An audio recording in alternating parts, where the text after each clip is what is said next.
I'm delighted to announce this afternoon that the United States will be taking a small portion of the hundreds of billions of dollars we receive in tariffs. We are making a lot of money from countries that took advantage of us for years. They took advantage of us like nobody's ever seen. Our deficits are way down because of tariffs. I guess because of the election, because without the election you wouldn't have tariffs. You'd be sitting here losing your shirt. But we're taking in billions. We're really taking in trillions of dollars, if you think about it, Scott, because the real numbers, when you think of all the money being poured into the country for new auto plants and all of the other things, AI. So what we're doing is we're taking a relatively small portion of that, and we're going to be giving and providing it to the farmers in economic assistance. And we love our farmers, and as you know, the farmers like me because based on voting trends, you could call it voting trends or anything else, but they're great people. They're the backbone of our country. So we're going to use that money to provide $12 billion in economic assistance to American farmers. $12 billion is a lot of money, Meryl. What do you think? Peanuts for you, though, right? Peanuts. She's a farmer of rice.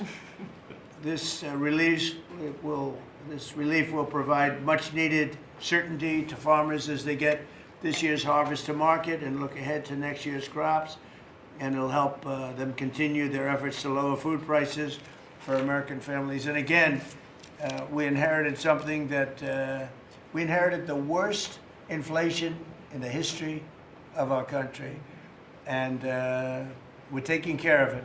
Farmers are an indispensable national asset, part of the backbone of America. I've always felt it so strongly. They're so important. Unfortunately, under sleepy Joe Biden, he's a sleepy guy, our farmers were crushed by the worst inflation in modern history and crippling restrictions on energy, water, and countless other necessities for farmers. And what they did to the farmer in terms of putting the brakes on was just absolutely unacceptable. In my first term, we had an agricultural trade surplus by a lot. We had a big surplus, meaning that we were exporting American agricultural products all over the world, making a net profit, and in many cases a very substantial profit. He came in and ruined it. Biden turned that surplus into a gaping agricultural deficit that continues to this day, but we're knocking it down. It's starting to go very good. In fact, China, as you know, is buying a tremendous amount of soybeans, and the number, I spoke with President Xi recently, very recently, and I think he's going to do even more than he promised to do. So I think the relationship is a very good one. I think he's going to do more than he promised to do, and what he promised to do is a lot. So we're very happy with that. In the last year, Biden bankruptcies rose by 55%, having to do with farms. So farm bankruptcies under Joe Biden went up 55%. That's not good. But now we're once again in a position where a president is able to put farmers first. But unfortunately, I'm the only president that does that. On day one, I terminated the Green New Scam. Energy prices are down. Gasoline prices are down. We've slashed record numbers of crippling regulations, and we're working on huge trade deals already, securing $60 billion in agricultural purchase commitments. And Biden made none. He didn't make any trade deals having to do with the farmers or any of it. It's crazy. China committed. He was the worst president in the history of our country, by the way, in case anybody has any questions.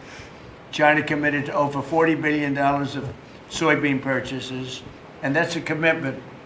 And I asked President Xi if he could even up it. And I think he'll do that. I mean, not a commitment. The $40 billion is a commitment, but the soybean farmers are quite happy. Since my successful meeting in South Korea with President Xi, purchases have been made and soybeans are being exported out of the United States to China as we speak. And I say that our soybeans, I told this to President Xi, our soybeans are more nutritious than competitors. Somebody said, is that a Trump statement or is that real? In fact, you know who asked me that question? President Xi asked me that question. He said, really, I had never heard of it. And he was a food purchaser for a long time. But that's what I hear. And Japan agreed to $8 billion in purchases of corn, soybeans, ethanol, fertilizer, aviation, biofuel, and rice. You know, Japan never bought rice from anybody else. It's like a very important thing to them. And they agreed to buy rice, okay? Absolutely. So I also proudly signed into law the largest tax cuts in history, and the one big beautiful bill, the monumental tax relief bill that is benefiting very, very strongly, benefiting the American farmer. And I think also for farmers, we have, as you know, and we got this, the estate tax, or the death tax as they call it, on farmers, on small businesses. You don't have to pay it anymore. A lot of farms would, you love your children, and your children are great, and they want to be farmers, and you leave the farm with your children, and a lot of farms are, sort of cash poor, land rich, cash poor, and the kids would go to the local bank or to any bank, and they'd borrow money to pay the estate tax, and they'd end up losing the farm. They go bankrupt, and a lot of death too.